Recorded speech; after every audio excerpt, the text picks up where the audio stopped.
Hey everyone, welcome back to another video. In today's tutorial, I'm going to show you how to use Mexc Copy Trading. So without any delay, let's get started. First, go to the official Mexc website and make sure you're signed into your account. Under the Futures option, select Copy Trade. Now scroll down and choose the trader that you want to copy. Before starting copy trading, ensure you have an available balance in your spot account. Next, set the copy trade mode.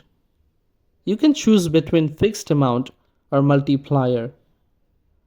After completing the general options, select advanced settings.